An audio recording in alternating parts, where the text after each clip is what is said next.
The Sun contains an enormous 99.8% of the mass in the entire solar system. This giant star warms and lights the Earth, making life possible. 8 planets of the solar system circle in their ecliptic, strictly around the off-center Sun, while NASA's entire system of spacecraft keeps all eyes toward the Sun. Such missions seek to understand the composition of the Sun further and improve our capability to forecast space weather and its effects on Earth. Mercury. The closest planet to the Sun, Mercury, is the smallest in our solar system and a bit larger than Earth's moon. It whips around the Sun every 88 days. Because the distance between the Sun and these planets is so diminutive, nearly 2/5 the distance from the Earth to the Sun, large temperature swings ensue. Mercury can heat up during the day to the melting point of lead, an astounding 840 degrees Fahrenheit, 450 degrees Celsius. At night, temperatures can plummet to minus 290 degrees Fahrenheit, minus 180 degrees Celsius.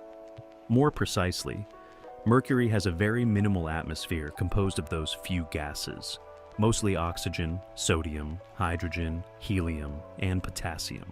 The structurally thin atmosphere can do nothing to shield the planet from meteoric impacts, so the surface is craggy with craters, much like our own moon.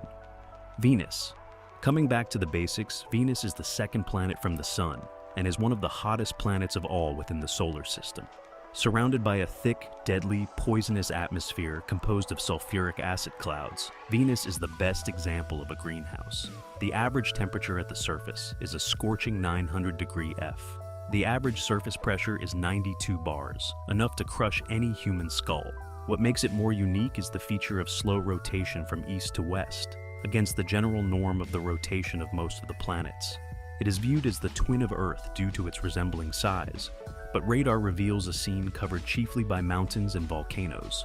The comparison, however, ends there. Greeks observed Venus as 2 items viewed in the morning and another in the evening sky. Its brilliance and beauty have generated numerous UFOs. Earth. Earth is third from the Sun among the planets and the only planet we call home, for it is a water world. 2/3 of the planet is covered by water. The atmosphere of Earth is rich in nitrogen and oxygen. It's the only world known to harbor life. Earth rotates on its axis at 1532 feet per second, slightly more than 1,000 miles per hour at the equator. The planet whizzes around the Sun at over 18 miles per second, 29 kilometers per second. Mars. Mars is the 4th planet from the Sun, a cold desert world robed with iron oxide dust that gives it a flush appearance. It is like Earth, landscapes, mountains like our surface, valleys, canyons, and a host of storm systems, from the tiniest dust devils to the most giant planet-circling storms.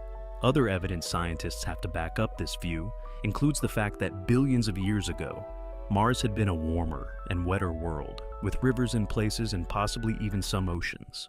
Although the fragile atmosphere of Mars today removes liquid water from the surface in a short time, evidence of such a watery past remains. There are large amounts of buried subsurface water ice, and both poles have ice caps that include frozen water. Thousands of researchers think that ancient Mars may well have been capable of supporting microbial life. One of the most explored planets in our solar system is Mars, and it is mainly because many missions to Mars persistently try to find evidence of past or present life. The asteroid belt. The belt of asteroids lies between the orbits of Mars and Jupiter. Countless minor planets are contained in this belt. NASA puts the number of bigger than 0, 6-mile diameter asteroids in the central asteroid belt at between 1.1 million and 1.9 million, along with millions of smaller bodies. One dwarf planet in this belt, Ceres, is approximately 590 miles in diameter. Some asteroid orbits bring them into the inner solar system, where they might hit the Earth or other inner planets. Jupiter. Jupiter is the biggest of all planets, 5th from the Sun. According to NASA, most of it, more than twice the total mass of all the other planets combined, is made of original gases and liquids that give the Earth its iconic appearance. Consequently, it includes vast, swirly, yellow, and white clouds of ammonia ice and ammonium hydrosulfide crystals on the top, covering water ice and vapors. Indeed, one of the most prominent features of Jupiter is the Great Red Spot, an enormous storm that is more than 1,000 miles in diameter. It was first seen in 1831 by amateur astronomer Samuel Heinrich Schwabe. In this storm, winds blow at over 400 miles per hour, and have done so for at least 150 years. Jupiter is also known to have a strong magnetic field and 75 moons, with Ganymede being the largest moon in the solar system. Saturn, coming sixth from the Sun, is the best known since encircling it are broad, bright rings, while on the other hand, it's not the only ringed planet out there. Discovered by the early 17th century polymath genius Galileo Galilei, Saturn is usually thought of as a planet with two big moons flanking on either side. He had no idea that he was viewing rings, so he used the symbol one large circle with one circle smaller on each side to describe the view. It was over 40 years before Christian Huygens described the image with rings. The rings are made up of ice and rock, but there is no meaning in how they happen to orbit Saturn. Saturn is a giant ball of gas consisting mainly of hydrogen and helium, but it also has many moons. Uranus is the seventh planet from the Sun and quite special. Its clouds contain hydrogen sulfide, the same compound that causes the smell of rotten eggs. Unlike most planets, Uranus rotates from east to west, and its equator is almost perpendicular to its orbit, making it seem like it's rolling on its side. Scientists believe that about 4 billion years ago, a massive collision with an object twice the size of Earth caused this tilt. This unique tilt results in extreme 20-year-long seasons, with one pole facing the Sun for 84 Earth years. The collision likely sent rock and ice into orbit, forming Uranus's 27 moons. The presence of methane in its atmosphere gives Uranus a blue-green color.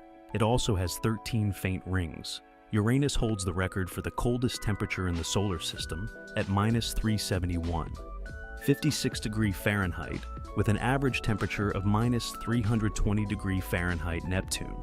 The eighth planet from the Sun is known for its extreme cold, with cloud-top temperatures averaging -346 degrees Fahrenheit, similar in size to Uranus. Neptune is famous for its incredibly strong supersonic winds. It is more than 30 times farther from the Sun than Earth. Neptune was the first planet discovered through mathematical predictions rather than direct observation. Discrepancies in Uranus's orbit led French astronomer Alexis Bouvard to theorize another planet's gravitational influence. German astronomer Johann Galle later confirmed Neptune's existence through telescopic observations based on these calculations. Neptune is about 17 times the mass of Earth and has a rocky core, trans-Neptunian region. Astronomers have long suspected the existence of the Kuiper Belt, a region of icy bodies beyond Neptune, extending from 30 to 55 times Earth's distance from the Sun. Since the late 20th century, over 1,000 of these objects have been discovered. The Kuiper Belt likely contains hundreds of thousands of icy bodies larger than 60 miles wide and possibly 1 trillion comets. Pluto, now classified as a dwarf planet, resides here alongside Makemake, Haumea, and Eris. Quaoar may also be a dwarf planet. Sedna, about 3/4 the size of Pluto, is the first dwarf planet found in the Oort cloud. NASA's New Horizons mission made history with its flyby of Pluto on July 14, 2015. Pluto, once considered the 9th planet from the Sun, is unique in our solar system. Smaller than Earth's moon, its orbit is highly elliptical, sometimes crossing Neptune's path. Unlike other planets, Pluto orbits at an angle of 17.1 degrees to the solar plane and takes 288 years to complete one orbit. From 1979 to 1999, it was the 8th planet before crossing Neptune's path again. Now classified as a dwarf planet, Pluto is a cold... The Human Mind Explained, in 13 minutes. The cerebrum. The brain is the central powerhouse of the human mind and conducts all activities related to thoughts, memories, emotions, and bodily functions. It contains different sections that contribute to their crucial roles very differently. The cerebrum is the largest part of the brain that sorts out complicated cognitive functions of decision-making, problem-solving, and planning. The cerebellum lies at the back of the brain and maintains movements and balance perfectly.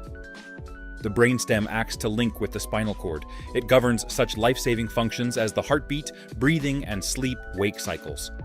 The cerebrum itself breaks down into two hemispheres, each governing on the opposite side of the body. Further, this breaks down into four distinct lobes: frontal, parietal, temporal, and occipital. The frontal lobe directs executive functions such as reasoning, planning, and speech. The parietal lobe organizes sensory information about touch, temperature, and pain. The temporal lobe is the seat for auditory processing and forming of memory, while the occipital lobe forms the visual processing hub. The prefrontal cortex. The prefrontal cortex is wedged right at the front of the frontal lobe and works as a powerhouse for human personality, decision-making, and social interactions. It serves as one's brain control center for complex behaviors and planning, expressing individuality and fathoming social nuances. This part takes care of the so-called executive functions that give us concentration of attention, estimation of consequences, and restraint of socially inappropriate impulses. You might want to imagine it as the executive director of your brain, to make sure everything runs nice and proper. A part of it controls emotional equilibriums in human beings, so that we would react thoughtfully rather than respond impulsively. What's more, the prefrontal cortex is implicated in creative thinking, problem-solving, and adaptability. It enables us to contemplate situations in the future and set long-term goals, with the proper adjustment when those plans change.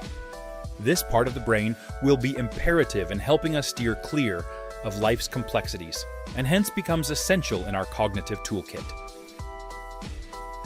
The limbic system. The limbic system is often regarded as the emotional brain and serves as the seat of our emotions, coupled with memories and arousal. Think of the hippocampus like a librarian for your memories. It sorts through new experiences that have happened to you and basically links them to certain emotions.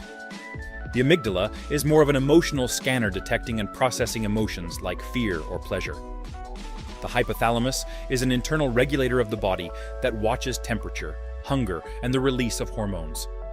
These elements within their interaction form our behavior and emotional response by pulling into the fabric of our lives what has been formed initially as memories. The limbic system does not just house or store memories, it links them to our world of feeling and makes the past vibrate with feeling. The hippocampus. The hippocampus is an essential part of the limbic system and allows us to make memories and navigate spaces. It also learns new surroundings by knowing where we have been, guiding us around, and recognizing new spaces. Damage to the hippocampus can cause serious memory difficulties, including the inability to form new memories, which can be a characteristic of Alzheimer's disease. This tiny powerhouse of a structure acts as both the GPS and the filing system for your brain. That is not all that this role entails. It is also implicated in the formation of emotions associated with memories, and thus proves to be a very significant part of our emotional and cognitive lives. Damage to this area may thus not only disturb memory, but upset the integration of emotion into experiences, affecting our affective response to past events and how we remember them. The amygdala. The limbic system is home to the amygdala, which processes emotions such as fear, anger, and pleasure. It plays a very important role in developing and storing emotional memories that shape how we learn and respond emotionally. Your brain's alarm system helps you figure out potential dangers by spotting them and then cranking up your fight or flight response to protect you. When the amygdala perceives danger, the body prepares to fight or flee from the threat. On the other hand, malfunctioning of the amygdala leads to emotional and anxiety disorders, thus proving that it is very vital in the aspect of mental health. For instance, if one has an overactive amygdala, they may end up being too anxious or fearful over danger that is not anywhere near at all. On the contrary, when it is underactive, a person may not respond appropriately to actual dangers. The basal ganglia. Deep within the cerebral hemispheres lies a cluster of interneuronal clusters known as the basal ganglia, essential in controlling our voluntary movements and learning of habitual behaviors. Basal ganglia ensure everything will go just fine, be it typing, walking, or playing an instrument. Therefore, when these nuclei malfunction, very serious movement disorders can result. Parkinson's and Huntington's diseases are disorders associated with the malfunctioning of basal ganglia and are recognizable by tremors, rigidity, and involuntary movements. But beyond merely the movement itself, the basal ganglia are involved in procedural learning, helping us to create and maintain routines and habits. The brainstem. The brainstem is located at the base of the seat of the brain and acts as the most vital link between the brain and the spinal cord. It comprises three important parts: the midbrain, pons, and medulla oblongata. It's essentially the command center responsible for controlling essential life functions from breathing to heartbeats and blood pressure, sleep-wake cycles, and reflex actions such as swallowing, coughing, and sneezing. Think of this as the life support system for your brain that ensures you keep breathing, your heart keeps beating, and the blood pressure stays where it should. Consequently, severe injuries or death can be a result of damage to this part. Hence, this plays an important role in keeping us alive. It also regulates alertness and sleep-wake cycles, ensuring we wake up and wind down appropriately. It also governs reflex actions, those very fast, involuntary responses to stimuli. When you swallow or sneeze, that's your brainstem at work, processing these activities without your need to think about them. The parietal lobe. Right behind the frontal lobe, the parietal lobe processes information received from body parts. It combines sensory input into a vivid and coherent perception of the world. This lobe is essential in making judgments concerning space and finding our way around, enabling us to move and flow within an environment effortlessly. The parietal lobe does not just sense the world, but also provides an understanding of numbers and their relations. Thus, it is needed for mathematical reasoning. It helps in manipulating objects because it gives one an understanding of how to hold or use tools. This part of the brain interprets visual information, turning what one sees into meaningful data. Regarding language, the parietal lobe helps process and understand spoken and written words. The occipital lobe. Tucked away at the back of your head, it's the primary visual processor for the brain, the occipital lobe. It's like where all your magic happens. Interpretation of all your eye intake, from colors and light down to motion. This area will allow us to identify objects and their spatial relationships and perceive movement, exactly the foundational infrastructure of our visual experience of the world. You could liken it to a highly sophisticated control room for vision. This lobe works magic when you look at a bright red apple or see the flight of a bird by transforming these visual signals into a coherent image. Without this lobe, it is bound to result in an inability to see and interpret our surroundings properly. You may have problems recognizing objects, interpreting motion, or understanding relationships between objects in space. This triple importance explains the vital role assigned to this part of the brain by everyday activities. The temporal lobe.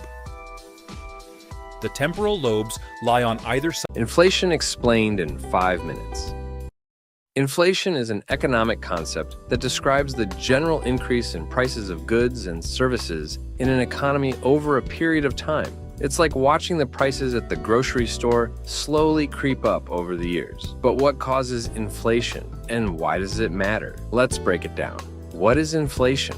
Inflation is essentially the decrease in the purchasing power of money. In simpler terms, it means that with the same amount of money, you can buy fewer goods and services than before. So if last year you could buy a dozen apples for $5, this year you might only be able to buy 10 apples for the same $5. Types of inflation. Demand pull inflation.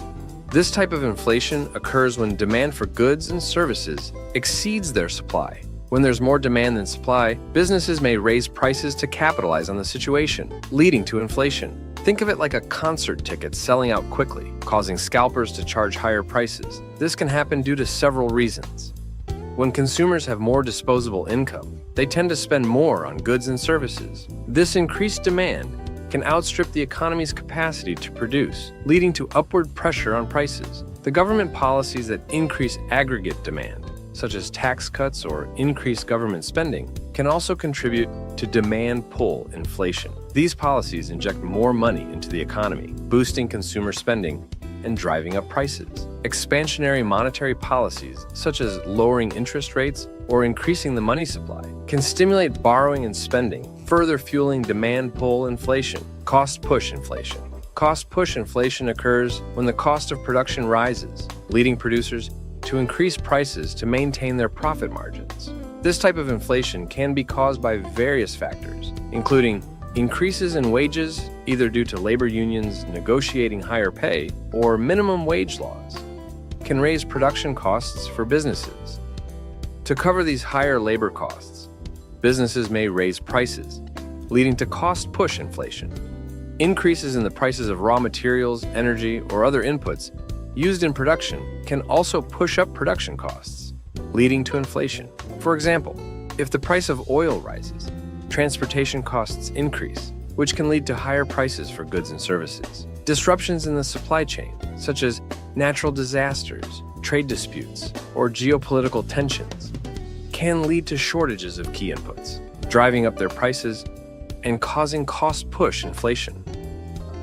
Built-in inflation. Built-in inflation, also known as wage price inflation, where workers demand higher wages to keep up with rising prices, leading to further inflation. This type of inflation can be fueled by inflation expectations. When workers expect prices to rise in the future, they may negotiate higher wages to maintain their purchasing power. However, these higher wages can lead to higher production costs for businesses, which may then pass these costs onto consumers in the form of higher prices, perpetuating the cycle of inflation. Hyperinflation. This is an extreme form of inflation, where prices skyrocket uncontrollably. Hyperinflation typically occurs during times of economic instability, such as wars or political crises, and can result in the collapse of a country's currency. Hyperinflation erodes confidence in the currency, leading to a loss of purchasing power and undermining the economy's stability. As prices soar, people may resort to bartering or using alternative currencies to conduct transactions. Hyperinflation can lead to a redistribution of wealth, as those with assets like real estate or stocks may see their wealth evaporate, while those with debts denominated in the inflated currency may benefit. Hyperinflation can fuel social unrest and political instability as people struggle to afford basic necessities and governments struggle to maintain control. In extreme cases, hyperinflation can lead to the collapse of governments and institutions. Causes of inflation. One of the primary causes of inflation is when the supply of money in the economy grows faster than the supply of goods and services. This can happen due to factors like government printing more money or lowering interest rates, which encourages borrowing and spending. Another major cause is when the cost of producing goods and services goes up. Producers often pass these costs onto consumers in the form of higher prices, leading to inflation. Factors such as higher wages. Christianity, now the world's largest religion, kicked off around 2,000 years ago in Palestine with Jesus of Nazareth. He taught his followers the importance of caritas, or treating others how you want to be treated. The Bible is their holy book. Jews, Christians, and Muslims had some common religious historical stories, yet their beliefs were different. It is a great tale, perhaps, that each tells about a Messiah who saves God's followers. Christians believe this has taken place with Jesus Christ, but not to Jews or Muslims. He is no Son of God. While they look to Jesus as a prophet, Jews believe the Messiah has not come. The largest group of Christians in the United States are Protestants, with Baptists, Episcopalians, Lutherans, Methodists, and Pentecostals forming an important part. However, if you were to measure individual denominations than any single Protestant group, the amount of Catholics often exceeds it. Protestant believers interpret the Bible differently. For example, the Church of Jesus Christ of Latter-day Saints, LDS, uses the Book of Mormon in conjunction with the Bible. They feel that it enlightens on other aspects of Christian teachings and the life of Jesus, not encapsulated in the Bible. On the one hand is the Catholic Bible, and on the other are Protestant Bibles. Catholics have Apocrypha books, found in the 1611 King James Version but later dropped out of Protestant Bibles.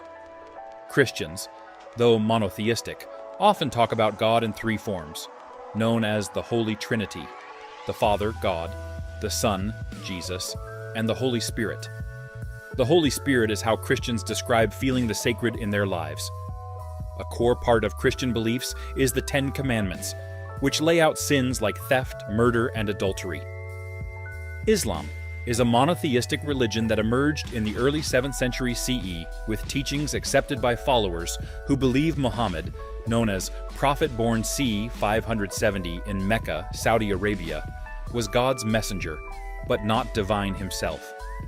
Islam translates to peace and submission. The Quran represents their scripture. Islam has many branches, but all Muslims accept the 5 pillars of Islam. There is no God but Allah, and Muhammad is his prophet. Daily prayer, charity for those in need, religious fasts, Islamic pilgrimage to Mecca. Approximately 1 in 5 humans globally are Muslim. The Middle East is home to many Muslims. However, their presence can be found in all parts of the globe. Somehow, the island in Southeast Asia, Indonesia, holds the largest Muslim population. Muslims are the 3rd largest demographic group in the United States after Christians and Jews. The Muslim population in the US is expected to be larger than the Jewish population by 2040. Hinduism is the main religion in India, with over 80% of the population practicing it. Unlike other religions, Hinduism has no single founder. It's considered the world's oldest religion, possibly dating back to prehistoric times. A single creed or doctrine doesn't bind Hindus. There's complete freedom of belief. One can be monotheist, polytheist, or atheist. Hinduism is syncretic, meaning it blends and absorbs various external influences. The oldest sacred texts, written in Sanskrit, are called the Vedas, which means knowledge. There are 4 Vedic books, with the Rig Veda being the oldest. It covers multiple gods, the universe, and creation. These works date back to around 1000 BC, though exact dates are unknown. While modern Hindus don't often refer to these texts, they still hold them in high regard. Hindu beliefs center around Brahman, the ultimate principle and source of the universe. This divine essence is present in all beings, including individual souls. Therefore, the numerous Hindu deities are seen as expressions of the one Brahman. Hinduism embraces reincarnation, where all living beings, from plants to gods, are part of a cosmic cycle of life and death. Karma, the law of moral cause and effect, determines one's rebirth and level of existence. Earthly life is viewed as temporary and challenging, with the ultimate goal being liberation or moksha from the cycle of rebirth. Hindu practices involve various rites and ceremonies around birth, marriage, and death. Temples, considered homes for deities, are places where people bring offerings. Key pilgrimage sites include Benares on the Ganges, India's most sacred river. Among the many deities, the most worshipped are Vishnu, Shiva, and Shakti, along with their incarnations. Brahma, the creator god, also holds significance. Additionally, Hindus venerate human saints, recognizing their spiritual importance. Buddhism was started by Siddhartha Gautama around 500 BCE. Siddhartha, who once lived a cushy, upper-class life, chose to embrace poverty and spiritual devotion instead. When he was 35, he famously sat under a sacred fig tree, vowing not to get up until he achieved enlightenment, Bodhi. After this profound experience, he became known as Buddha, or Enlightened One. People were drawn to Buddha's teachings and the practice of meditation, leading him to establish a monastic order. Buddha's teachings urge Buddhists to lead moral lives by embracing the 4 noble truths. Life involves suffering. Suffering comes from attachment to desires. Suffering ends when attachment to desires ends. Freedom from suffering is possible through the middle way. This middle way is key in Buddhism, encouraging people to live in the present and accept others. Buddhism downplays the role of a godhead, emphasizing personal responsibility instead. Sikhism, a major religion in India and the world's fifth largest faith, emerged in the Punjab region under the guidance of Guru Nanak, 1469–1539. The area had been influenced by the Hindu Bhakti movement, which emphasized the idea of one supreme reality and the practice of devotional singing and prayer. The Muslim mystical tradition of Sufism, focusing on meditation, also played a role in the region's spiritual landscape. Guru Nanak drew from these traditions to create a new spiritual path, blending elements of both. In his youth, Nanak began writing hymns. At 29, he experienced a mystical vision that led him to declare, "There is no Hindu, there is no Muslim."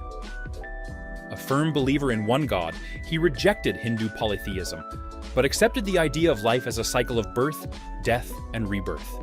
Achieving moksha, or liberation from this cycle, required the guidance of a guru, a spiritual teacher.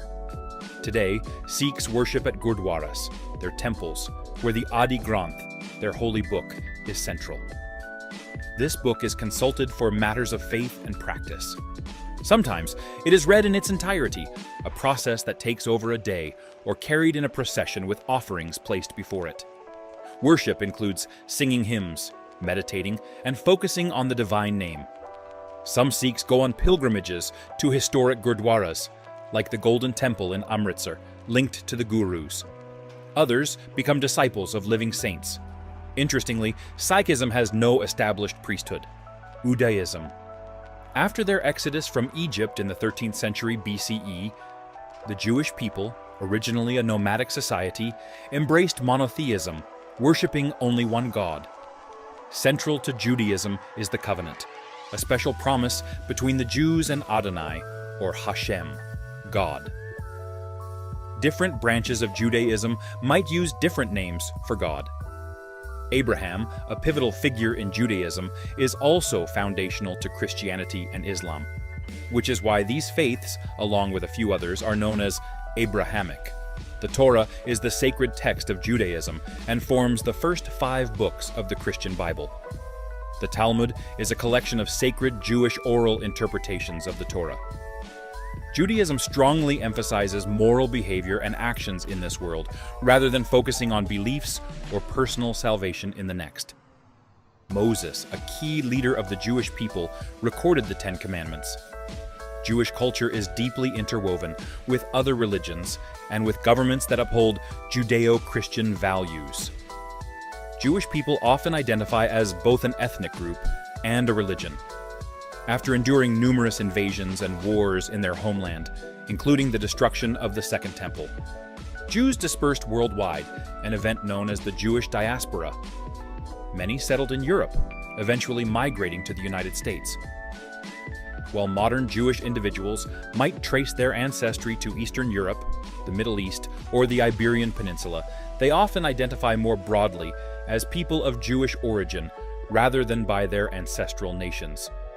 Today, Jews make up the second largest religious group in the United States, accounting for 1.9% of the population. The U.S. hosts the second largest Jewish population in the world, with Israel having the largest. Shinto is Japan's traditional religion, blending many local beliefs and customs. Although these traditions were officially described as Shinto in the 800 SCE, they originated much earlier. Shinto isn't a structured religion. It forms the basis for many of Japan's cultural practices. This makes it tricky to count followers. Only about 4% of the population belongs to Shinto organizations, but up to 80% of Japanese people, even those claiming no religious affiliation, maintain shrines and offer Shinto prayers. Because Shinto is so deeply woven into Japanese culture, it remains primarily a Japanese practice. Confucianism, developed by Kongfutsu Confucius, dates back to the 6th and 5th centuries BCE. Confucius was an exceptional teacher whose lessons emphasized self-discipline, respect for authority and tradition, and gen, meaning the kind treatment of others. These teachings were compiled in a book called the Analects, Many see Confucianism as more of a philosophy or social system than a religion, since it offers wisdom on moral practices, without specific worship or formal objects. Confucius developed his teachings in response to social anarchy and the breakdown of social cohesion, creating a model of moral conduct to guide society, Taoism. In Taoism, the goal of life is to achieve inner peace and harmony. The term Tao is often translated as way or path. Laozi, who lived in 6th century BCE China, is typically recognized as the founder of Taoism.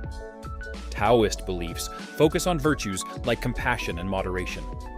The core idea of the Tao can be seen as a spiritual reality, the order of the universe, or a way of living in harmony with both. The yin-yang symbol and the concept of polar forces are central to Taoist thought. Scholars often compare Taoism to Confucianism, noting that while Confucianism deals with daily conduct, Taoism addresses a more spiritual level of existence. Jainism is an ancient religious tradition from India. Practitioners claim it is eternal, or at least older than Hinduism, though many historians consider it contemporary with Buddhism, emerging as a classical offshoot of the old Vedic tradition. Like Buddhism, Jainism experienced varying support and opposition from powerful patrons, and was in constant dialogue with other Indian religious traditions. However, unlike Buddhism, Jainism did not spread widely outside of India. Today, most of the world's 4-5 million Jains live in India. Despite this, the Jain community is well known due to their high literacy rates, and Mohandas Gandhi's respect for Jain's teachings and beliefs. Zoroastrianism. One of the world's oldest monotheistic religions was founded by the Persian prophet Zoroaster, while first recorded in the 500s BCE. Some historians suggest it began as early as the 900s BCE. This religion became the main faith of the vast Achaemenid Empire of Persia, and remained influential until Islam rose in the 700 SCE. Many believe Zoroastrianism significantly impacted the development of other major religions. Despite its decline during the medieval era, there are fewer than 200,000 Zoroastrians today, according to the latest reliable survey. Interestingly, there are signs that many Kurds are converting to Zoroastrianism, viewing it as their ancestral religion, which might reverse its long-term population decline. Yazidism is an ancient monotheistic faith practiced primarily by ethnic Kurds in northern Iraq, Syria, Armenia, and the Caucasus. Yazidis worship the supreme creator god through 7 holy beings, with the peacock angel Melek Taus being especially significant. Their beliefs include reincarnation and the rejection of hell. Historically, Yazidis have faced severe persecution, often being accused of devil worship by some Muslim groups, leading to multiple genocides. In 2014, ISIS massacred and enslaved thousands of Yazidis. Today, their population is around 700,000, mainly in Iraq. They are now striving to recover from these atrocities and seeking recognition for their religion. Baha'i Faith, the youngest major world religion, was founded in 1863 by the Prophet Baha'u'llah. It evolved from Babism, an earlier faith whose founder, Bab, foretold the arrival of a prophet similar to Muhammad. Though Baha'i originated in Iran, its spiritual center is Haifa, Israel. Baha'i familial relationships. Familial relationships cover a wide range, from parents and siblings to aunts, uncles, grandparents, step-parents, cousins, and children. These bonds are often the most significant and longest-lasting in our lives. However, when there's family dysfunction, like neglect or abuse, or when family members pass away, people sometimes turn to chosen families. These are deep, non-romantic connections with people we meet later in life who aren't blood-related. This can happen even without trauma or loss. Mead highlights that while we don't choose our biological families, chosen families are equally valid. He also notes that conflict within families is normal and not always a sign of dysfunction. Family, whether by birth or choice, shapes our individual development. Our understanding of culture and our place in society often begins with family, as do traditions passed down through generations. Friend zone. A friend zone relationship, also known as a platonic relationship, is one where you're super close to someone but without any sexual or romantic involvement. Think of your best friends or mentors. Nicholas Mead, PsyD, a postdoctoral associate at Yale School of Medicine's gender program, says, "We generally hold great affection and care for our platonic partners, just without romantic or sexual desire. These relationships can be as fulfilling and loving as any other, but they're often less strictly defined. You can have many platonic friends, from a duo of besties to a whole squad. People usually have many platonic relationships throughout their lives, starting from a young age. Some stick around for a lifetime, while others come and go. Sometimes you may begin to feel something for someone you considered to be merely a friend. Alternatively, a romantic connection that never truly took off may lead to a platonic one. It's still a platonic relationship, as long as such emotions aren't expressed. Professional relationships are unique connections that significantly impact both individuals and their organizations. These relationships can boost a worker's motivation and success within a company. They aren't confined to the office. They can extend outside work too. Professional relationships include more than just friendships. They can also be romantic. Sometimes the line between colleague and partner gets blurred, which can lead to tricky situations, even ending in job loss or social isolation for those involved. Romantic relationships. It includes having a relationship with someone we love and feel attracted to. Romantic relationships can be different for everybody, but typically they involve the following three things: infatuation, intimacy, and commitment. Love consists of three main components: passion, intimacy, and commitment. Romantic love is a mix of passion and intimacy. Over the years, romantic relationships have a way of evolving.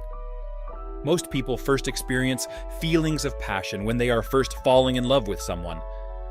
These neurotransmitters, dopamine, oxytocin, and serotonin, lead to euphoria that people claim to be in love during this phase. The intensity of these feelings wanes away as time goes by. As the relationship grows, people develop deeper emotional connections and understanding. One thing we know is that romantic relationships, like fires, tend to burn hot when first lit. The initial flames of passion cool as lovers become more accustomed to each other, and the feelings of trust, emotional intimacy, and commitment continue to build. The toxic relationships. A toxic relationship is any type of interpersonal relationship where your emotional, physical, or psychological well-being is undermined or threatened in some way. Such relationships often leave you feeling ashamed, humiliated, misunderstood, or unsupported. Any type of relationship can be toxic, including friendships, family, romantic, or workplace relationships. Sometimes, all people in a relationship play a role in creating this toxicity. For example, you may contribute to toxicity if you are consistently unkind, critical, insecure, and negative. In other cases, one person in a relationship may behave in ways that create toxic feelings. This may be intentional, but in other cases, people may not fully understand how they are affecting other people. Because of their past experiences with relationships, often in their home growing up, they may not know any other way of acting and communicating. This doesn't just create discontentment. Toxic relationships can take a serious toll on your health. For example, according to one study, stress caused by negative relationships directly impacts cardiovascular health. Feeling isolated and misunderstood in a relationship can also lead to loneliness, which has been shown to have detrimental effects on both physical and mental health. Toxic relationships can be stressful, harmful, and even abusive. If you are in a toxic relationship with someone in your life, work on creating strong boundaries to protect yourself. Talk to a mental health professional or consider terminating the relationship if it is causing you harm.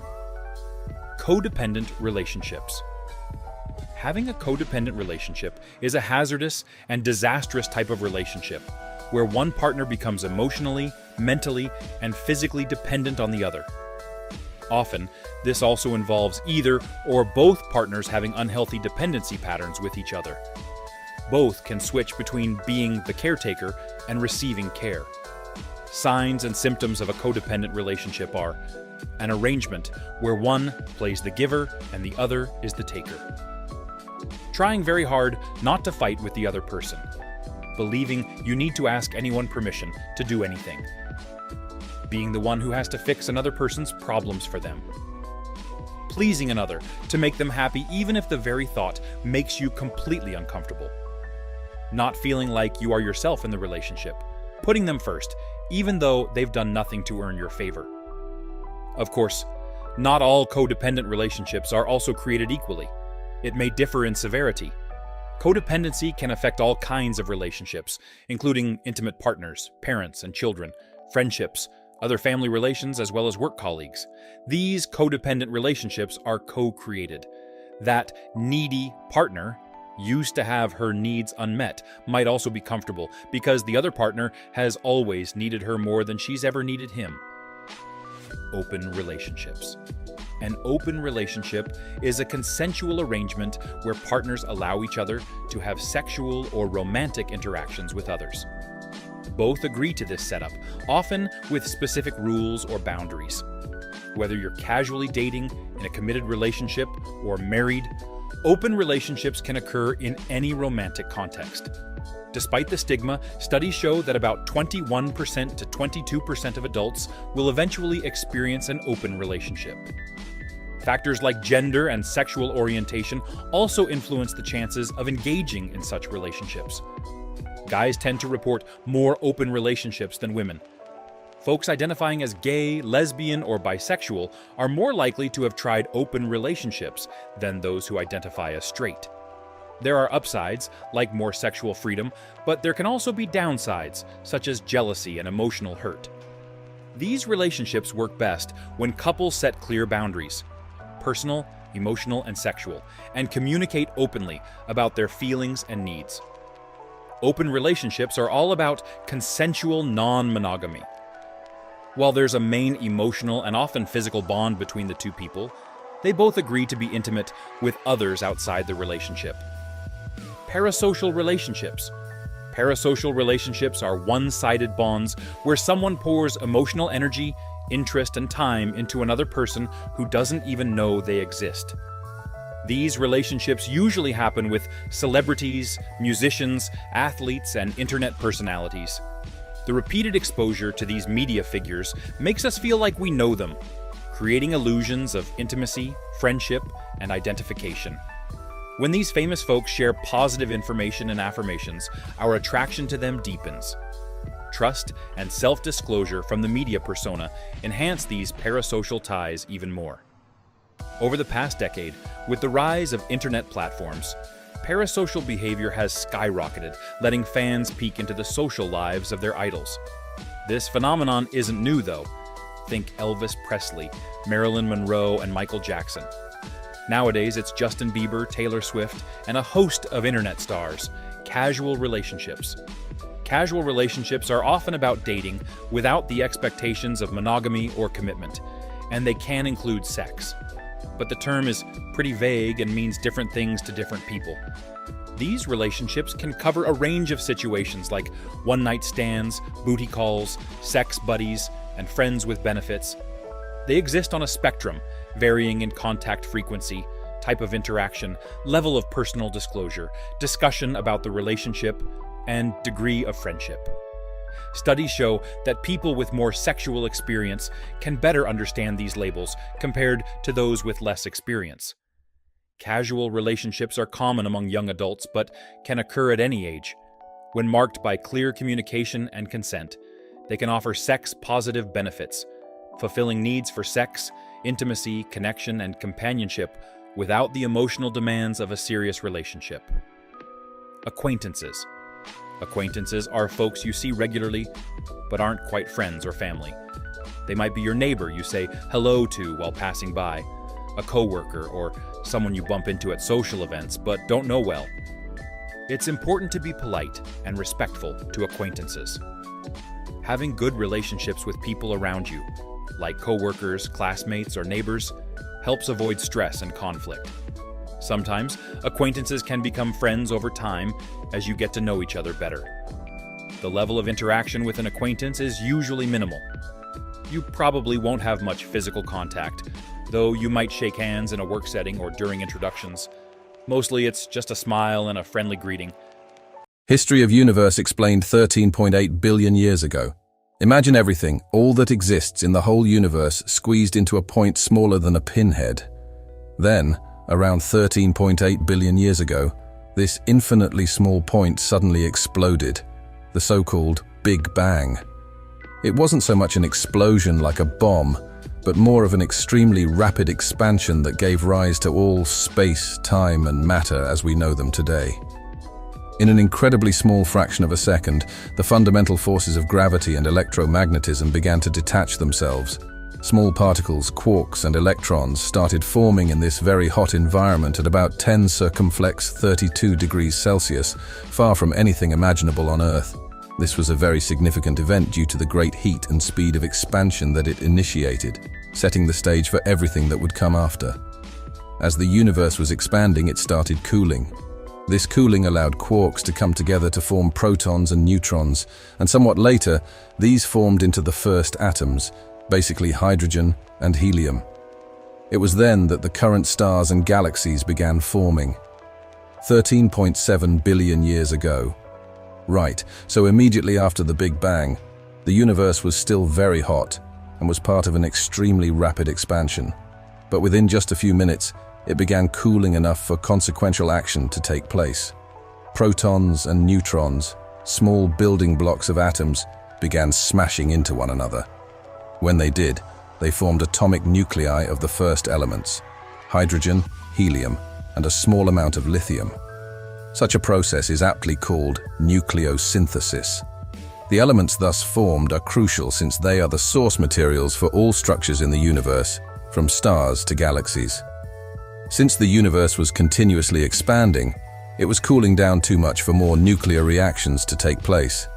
That means that heavier elements could not be formed just yet. So hydrogen, helium, and lithium had been predominant constituents of the universe for a very long time. These light elements would then form the first stars. 13.4 billion years ago. Alright, so let's take a universe that is now 380,000 years old. By this time, it had cooled to about 3,000 degrees Celsius. This cooling was very important because it allowed electrons to combine with protons and form neutral hydrogen atoms. This process is known as recombination. Before this recombination, the universe was like a thick fog wherein light couldn't travel very far. Light traveled freely once these neutral atoms had formed, and the universe became transparent. This light still lingers in our times and is now known as cosmic microwave background radiation. It's kind of an early snapshot that gives scientists some sort of view into what it was like back then. This cosmic microwave background is everywhere in the universe, and we can detect it with special instruments. It is one of the key pieces of evidence for the Big Bang. Well, suppose you think about this in pictures and look at images of the cosmic microwave background. In that case, you basically see something like a baby picture of the universe. 13.2 billion years ago. About 200 million years after the Big Bang, large clouds of hydrogen and helium collapsed under gravitational attraction, forming the first stars. These stars clumped together to form the first galaxies. Nuclear fusion started inside the stars, where hydrogen atoms fused into helium atoms, releasing significant light and energy. This period is known as the epoch of reionization. Before this, the universe was in the cosmic dark ages, a time with no stars or galaxies shining to light it up. The formation of these first stars ended this dark era and began the universe's light era. Light from the first stars made the universe more transparent. End. This was the major step in universe evolution, setting the stage for more complex structures to form. 12.8 billion years ago. It wasn't until about a billion years after the Big Bang that things really started to get interesting. At that time, small galaxies began to fall together into bigger ones and galaxy clusters. This falling process helped in the creation of the large, complex structures seen in the universe today. In those growing galaxy centers, supermassive black holes formed that are incredibly dense with an enormous gravitational pull. Some of the black holes forged quasars that blaze with incredible brilliance, allowing them to be seen across vast distances. In fact, quasars glow so powerfully, they become some of the brightest things in the universe. As more galaxies and clusters formed, the universe began to resemble one giant cosmic web in which filaments of gas and dark matter connect huge networks of galaxies together. 4.6 billion years ago. About 4.6 billion years ago, within the galaxy Messier 31, popularly called the Milky Way, a huge cloud of gas and dust began collapsing under its gravitational force. Through this process, our Sun and its planets were uniquely formed, including Earth. Scientists refer to this as the solar nebula theory. With the collapse of the cloud, spin began, and it flattened into a disk shape. Most of the material collected in the center to form the Sun, while other bits of gas and dust clumped together to form the planets, moons, asteroids, and comets. We describe such a spinning disk as somewhat like a cosmic pancake with the Sun in the middle. The birth of the solar system was an important event because it set in motion a course that eventually led to life on Earth. Over millions of years, the solids gradually cooled and assumed shapes that became the variety of planets they are in today's solar system. 3.8 billion years ago. It is estimated that about 3.8 billion years ago, life started on Earth in the form of small, single-celled organisms that dwelled in the oceans. The first forms of life were quite simple, but at the same time, very crucial, because they are the first indications of life on Earth. These will, over time, amount to billions of years and evolve into more complex living things. Maybe the first giant leap was about 2.4 billion years ago, when some of these unicellular organisms evolved to be photosynthetic, that is, able to generate food from sunlight and provide oxygen as a byproduct. Oxygen started accumulating in the atmosphere due to production, making it possible for more complex life forms requiring oxygen to survive. Gradually, this excess oxygen produced higher forms of life, such as plants, animals, and finally, human beings. 2.4 billion years ago. Around 2.4 billion years ago, tiny photosynthetic bacteria started to produce enormous amounts of oxygen through photosynthesis. These bacteria resided in the oceans and used sunlight to make their food. In doing so, they released oxygen as a byproduct. This event is now known as the Great Oxidation Event. Before that time, very little oxygen existed in Earth's atmosphere. The oxygen began building up in the atmosphere from the continuous production by these bacteria over time. This was important because it provided the means to develop more complex life forms known today, which require oxygen for survival, known as aerobic organisms. It was by these increasing oxygen amounts that diverse ecosystems started forming. Arcing from this change in the atmosphere, it became possible to show a range of life forms, including plants and animals, developing on Earth. 600 million years ago. The most astounding thing that happened on Earth sometime around 600 million years ago was something called the Cambrian explosion. During this period, there was an enormous increase in the variety of life forms. Before this period, most organisms were small and simple. Many new types of animals emerged abruptly.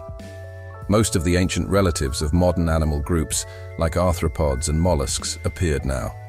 These new animals had different body shapes and structures, such as shells and exoskeletons, that further helped their survival in different environments. This was really the setup for the modern complex ecosystems. With this many new life forms quickly undergoing evolution through the Cambrian explosion, it sometimes seems nature itself was conducting a great experiment of variation that brought forth today's diverse and colorful world of living things. This explosion of life proved very critical, since it led to the development of complex food chains and interactions among species that would shape the future of life on Earth. 65 million years ago. About 65 million years ago, a large asteroid crashed into Earth near what is now Mexico. The impact was so mighty that it fired gigantic fires and tsunamis and generated an equivalent of a nuclear winter when dust and rubble blocked the sun for months. This event of the Cretaceous-Paleogene extinction event took the dinosaurs and many other species to extinction. With the extinction of the dinosaurs, mammals had an opportunity to evolve and finally thrive. They were few and small, hence nocturnal during the dinosaur era. It was several million years before mammals diversified and increased in size, until most of their species became established, including the primates, a precursor to the human rise much later. It was an extinction event that changed the course of Earth's history and allowed mammals to become the dominating animals on land, finally paving the way for a new civilization of humans. 200,000 years ago. It was around 200,000 years ago that the first modern humans made their appearance, in essence Homo sapiens, in Africa. These early humans started spreading all over the world until they reached every continent except Antarctica. Among the things that made Homo sapiens special were the ability to use tools, develop language, and create art that set them apart from other species. While doing this, in moving, they developed adaptations to several environments and climates. As time progressed, human civilization started developing. People started to live in groups, thus developing complex societies. They built themselves shelter, made clothes, and began farming so that they could stay in one place rather than roam continuously in search of food. The biggest step was language development because it let humans communicate and express their thoughts while passing on knowledge from generation to generation. The ability of creative thought and self-expression was definitely a unique aspect of them, seen through their art of cave paintings and carvings. These types of innovations have led to the sophisticated cultures and technologies today. Present day. The universe is expanding at an accelerating rate to this very day, fueled by something called dark energy. Scientists do not understand dark energy, but they do know that it is what causes galaxies to move away from each other more and more quickly. By observing the universe with sophisticated telescopes, such as the Hubble Space Telescope and other Earth-based instruments, and analyzing, scientists look for signs regarding the origin and composition of the universe. They study distant galaxies, cosmic microwave background radiation, and other cosmic phenomena to piece together what happened to the universe during its billions of years of evolution. For many years, scientists have been working on the cosmic clues left behind, which point to the composition of the universe. It contains about 68% dark energy and 27% dark matter. The rest, 5%, is what we can see, from stars and planets to galaxies. One of the greatest challenges of modern astrophysics has to do with understanding dark energy and dark matter. The more we study the universe, the more each new discovery serves as another piece in the puzzle of the universe's past and as a window into its future.